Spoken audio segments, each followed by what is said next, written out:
with Rebecca Gage. Rebecca is a coach, speaker, and author helping women step into their full power and unlock their greatest potential. Rebecca, I actually came across you whenever I was reading your chapter in the book that we both co-authored in, Unleashing Her with Kimberly Olson. And when I read your chapter, I was like, oh, I need to have a conversation with this woman. Like, it's just everything you're saying is just resonating. And I'm really excited to have a conversation with you. So please just share a little bit about yourself and kind of how you got to where you are right now. Awesome. Yeah. So first off, thank you so much for having me on your podcast. I'm super excited to be here. It's such an honor. My name is Rebecca Gage. I'm a transformation coach and success mentor. And as Sarah mentioned, I work with women who are ready to step into their full power and unlock their greatest potential. So I started out in the coaching space about a year and a half ago. It was a total leap of faith. And I still feel like it is, right? Like being an entrepreneur, I feel like every day is something new. Every day is something, that you're trying to overcome or trying to learn. And so I am definitely still in the building phases of my coaching company, but it has been absolutely incredible. I put together a program, I call it my signature program. That was my very first program I ever launched, and it's called Unleash Your Inner Empire. And I have just watched it help so many women really remember who they are and really start to step into their power. So it's been honestly a dream come true to be able to help women in this capacity. My journey involves what I would say I say a midlife crisis, but that's to put it mildly. When I was like 40, I hit rock bottom in like a lot of different ways. And I realized that I had been living my life in a way that was good for everyone around me, but not necessarily for me. And, through, coaching, through courses, through all of the different things, I, changed the trajectory and changed, the way that my life was going. But what I quickly realized is like, this is not just me. This happens to so many women and, so many, especially moms, falling into this trap of, thinking that they can live for everyone around them and not necessarily pour into their cup. And so it was, sort of born out of having to save myself, that signature program. And since then, I've developed, other programs and other things that really help women. But it's been a dream come true, really. So. Yeah. Well, isn't that some of our best work is really like born from the struggle and from just our own life experience? And I think that's something that a lot of people sometimes miss whenever they think about, oh, an opportunity, it passed me by. It's like, well, maybe you just weren't willing to just grab what was right in front of you. Like sometimes maximizing on what you're having to learn and go through, those can be the most transformational things that happen in your life. And so I think it's really powerful that, as you say, it was like a quote unquote midlife crisis, but it was really so much more than that. And you took that as a learning experience to turn around and help other people. Because, I mean, like you say, we are not experiencing this life all on our own. Like, even though sometimes things can feel so, so very lonely, they're really not. Like what we're going through, so many other women are going through the exact same things, just on a slightly different paradigm. Like maybe they're not a mother, but they're feeling the same things. So yeah, programs like yours are just so powerful. And that actually, I wanted to talk about your program and how that fits into, right, the mindset. Mindset is such a buzzword, especially over the last couple years, like post-pandemic. I think a lot of people recognize and pay attention to mindset a lot more now than maybe they used to. And so mindset being talked about in that capacity, tell me, for you, what does mindset work Like, what does that look like for you? And how do you do that on your own? Like, what are some things that you do? So, I would say, it is definitely a buzzword, and it is definitely something that a lot of people like to throw around and like, oh, I need to work on my mindset, but yet people don't even know quite, what they're talking about. For me, mindset is, all of the things that go on in between your ears, right? It's like that 6 inches of space that is the most important thing in your life. And if you can learn to not only like control it, not necessarily control it, but learn to slow down those thoughts, learn to recognize them, and therefore change them. And so when I work with clients, one of the biggest things is we have to identify the blocks, right? If we don't know some of those mindset blocks that are keeping you from stepping into all that you're meant to, then we can't really get anywhere. So we first have to address some of those blocks, and I do that through different exercises. There's a particular exercise that I do, and it's absolutely incredible. Like, I lead people through a exercise where they see themselves as a queen, because I truly believe that all of us were made for greatness, right? And I believe that, if you call it God, if you call it your higher power, if you call it universe, that we were all created by something more than ourselves. And, if you can see that, but what I found using that tool is that it immediately identifies people's blocks. When they are resistant to it, or they have, issues that come up that are, keeping them from really seeing themselves as that queen, then, so first thing is identifying the blocks, and then learning to slow down your thinking. And this leads me into meditation. Meditation for me has been one of those practices that has allowed me to slow down enough.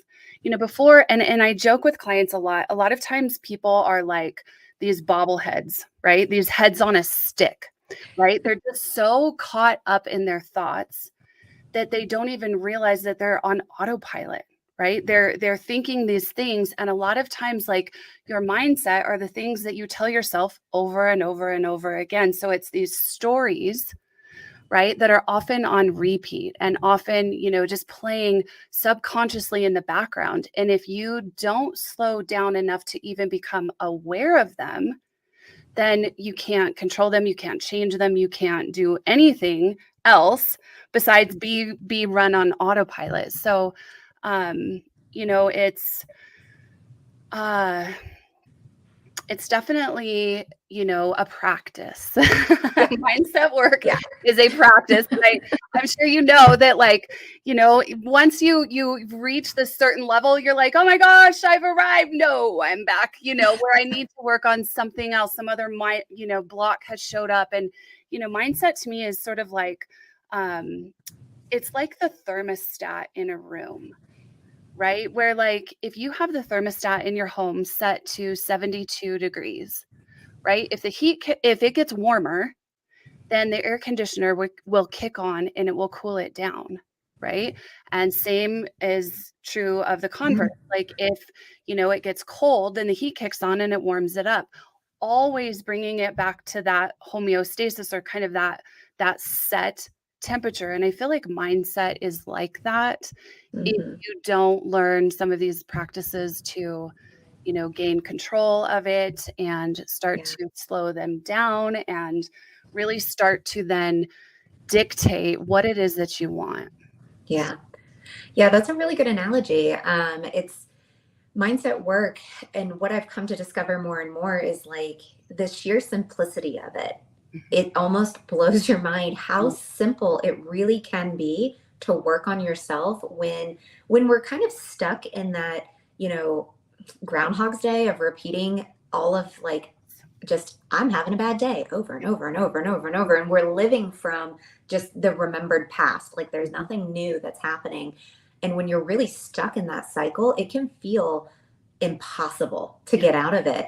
But Right. something as simple as 3 minutes a day, 5 minutes a day, like whether it's actually meditating or it's something that has meditative qualities like journaling, reading, going for a walk, like anything that's going to just clear your mind and switch up your energy, Mhm. like get you feeling a different way, that is moving the needle in the right direction. And like you say, keeping that really healthy sort of harmony Mhm. of you're not going to have a great day every day. Like it Mhm. just isn't going to happen. And some days or some weeks, you might even fall off of your meditation practice or your mindset work. Like nobody is perfect. And that's why it is a constant sort Mhm. of evolution. And it's just a constant work. Like I've actually found for myself that I go through these ebbs and flows where I have sort of a couple weeks where I feel really, really drawn to doing the inner work and listening to myself and doing self reflection. And then on the flip side of that, after a couple weeks,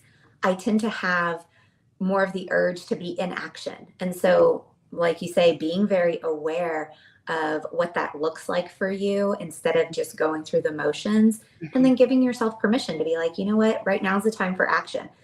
In a couple weeks, it's going to be a time for reflection, and sort of having that good harmony to go through life. It's been really a game changer for me to pay Mhm. attention to those things. Yeah, I love. Um, yeah. Mhm.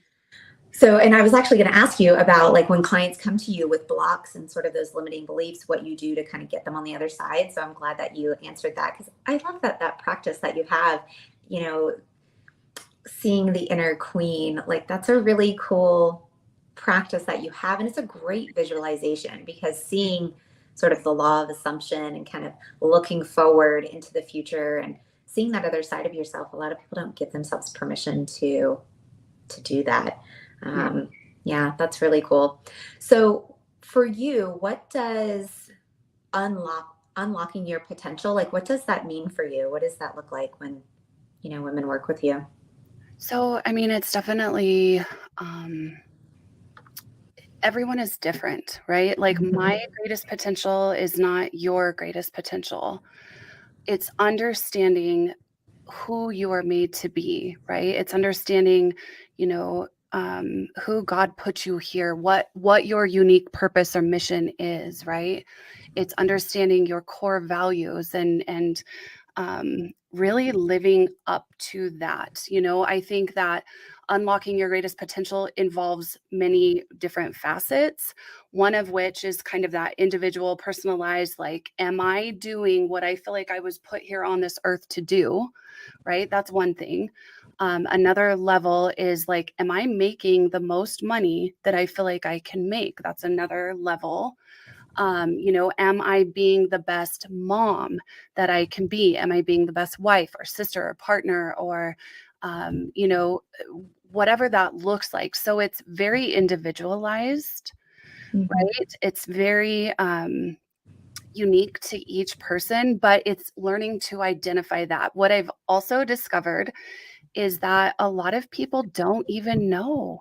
They don't know what their purpose is. They don't know what they're put here on this earth to do. Like, yes, they are fill in the blank, right? A mom or a wife or a CEO or, and whatever the title is, right? But then you go beyond that and they don't know. So, it's, learning yourself, right? Learning to tap into that and see what is really there, and being able to unlock that greatest potential. And again, it's just so it looks different for everyone. Yeah. Yeah, and you're so right that most people don't know what they want, because I think the majority of us, we just sort of absorb the assumptions of everyone and everything around us. Mhm. And so we're like, oh, well, this is what I want for my life because this is what my parents wanted for me, or Right. this is what my spouse wants for me. And it's like, well, it's great to make the other people in your life happy.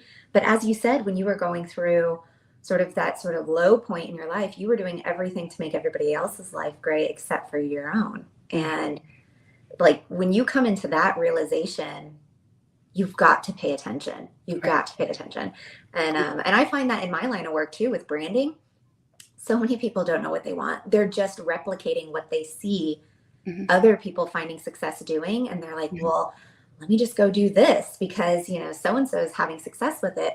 Well, they're having success with it because it suits them. It's like Mhm. a reflection of them. But Well, I think too, it's like we are inundated, especially women. This is why, I can get on a little bit of a soapbox, so I'll try to refrain. But it's like we go to school and we're taught to sit still and color in the lines. And what successful woman do you know colored in the lines, right? Like, yeah. so it's exactly opposite of what we have to do as an adult to create success, right? We Hmm. can't just sit still and be quiet and do what's good for everyone around us, right? Like, we're really good. Girls are usually really pretty good in school because we can follow directions and we can do what we're told, right? And we can just, keep ourselves quiet and keep ourselves in a little box and keep it neat and presentable to everybody else on the outside while, you get to be an adult and you're like, this is not what I was taught.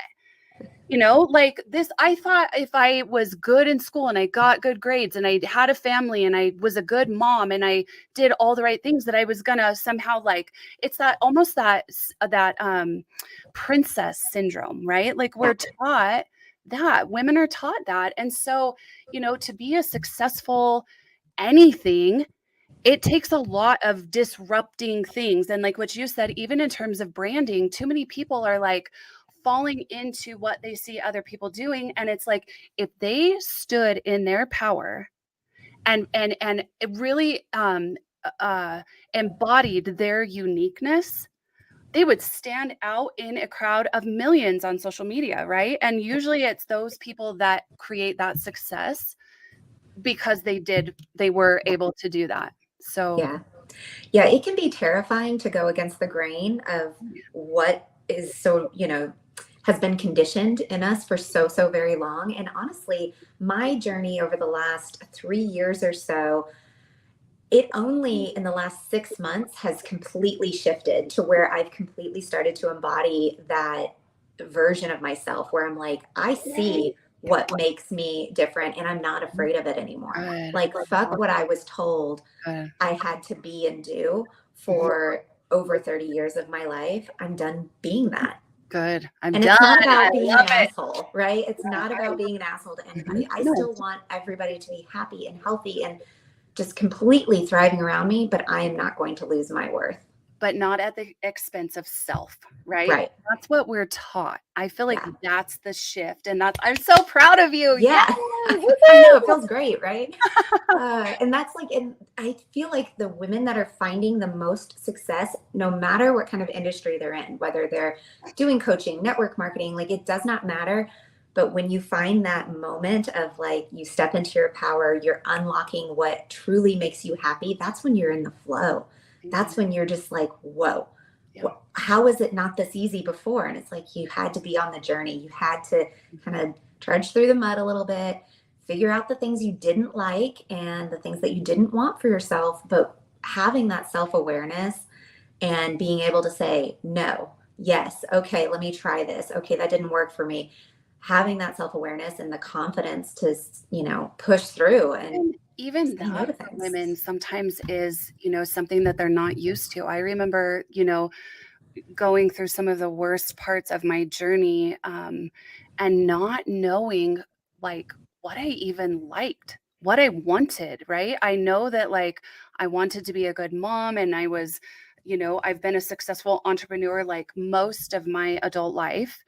And so I'd created some success, but I didn't even know. So I feel like even what you said, saying yes and no to certain things, sometimes that's new for women, right? They don't Yeah. say no, but they also don't say yes to the things that they really desire. So it's, just relearning those things. And I do agree with you that once you find that and once you are willing to say, you know what, fuck that, this is who I am and this is what I'm meant to do, and I'm going to do it. That doesn't mean I'm not going to support you and love you, but that means it's not going to come at my expense. Yeah. So, Yeah.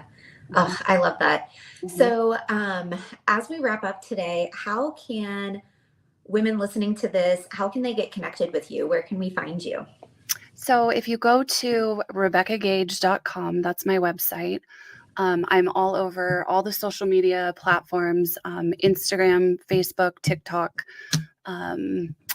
LinkedIn, all of the things, threads, right? Like, and I am Rebecca Gage on Instagram, but everywhere else it's Rebecca Gage. And if you go to any of my pages, you can join my group. I have a Facebook group. It's called Boss Moms Branding Co., where we talk a lot about branding and building a business on social media. So you can definitely follow me there as well. So nice. I love that. Yeah, it's so fantastic to be able to connect with just some like-minded ladies that are going through things. And I think that's actually a really big part of building a business that not a lot of women are tapping into.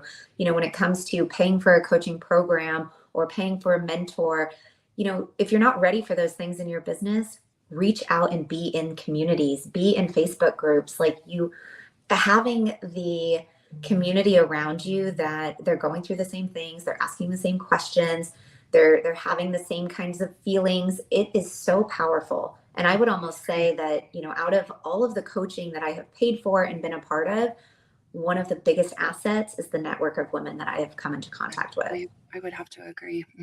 Yeah, it's just so powerful.